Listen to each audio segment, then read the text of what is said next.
My family lived in a small town named Port McNeill on the north end of Vancouver Island. It rained most of the year, and the small town gossip was way too much for us to handle. Everyone knew everything about you and your family, so we wanted to move back to Alberta where all of our family lived. But the Calgary and Airdrie area was booming, and the economy on Vancouver Island was failing, so it was the worst time to buy and sell a house.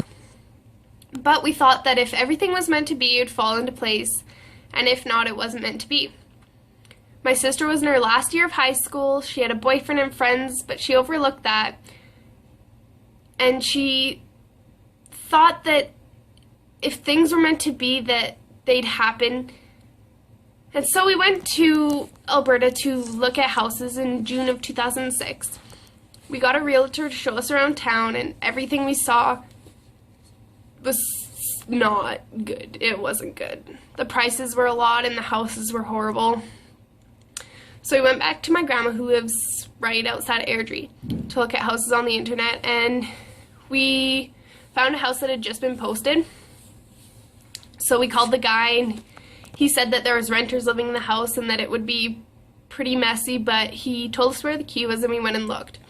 When we walked in, there was garbage all over the floors, there was permanent marker on the walls, the locks were on the wrong side of the doors so that they could lock their kids in the house. It was disgusting. But we overlooked all of that and just focused on the structure of the house, the cupboards, and how many rooms there was. There's enough rooms for my mom, my sister, my stepdad, and I. And there's a fenced backyard for our big white husky. So we called the guy and asked how much he wanted it for. The price was a little bit higher than we wanted, so we asked what he'd give it to us for if we did renovations ourselves. He gave us a price $30,000 less, which was in our price range, so we said sold. We made a meeting, or we set up a meeting with him for the next morning in Calgary, and by the time we met him, he had 11 better offers, but he said, because I promised you guys the house, you can have it. So that's when we knew things were probably meant to be.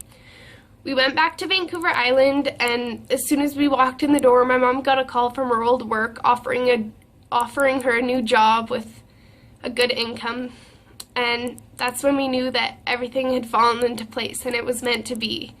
My sister would find new friends, and I'd go to a good school, and we'd both get to graduate from the high school my mom graduated at. And so we moved back, and things couldn't be better. It's been awesome. And that's my best story ever.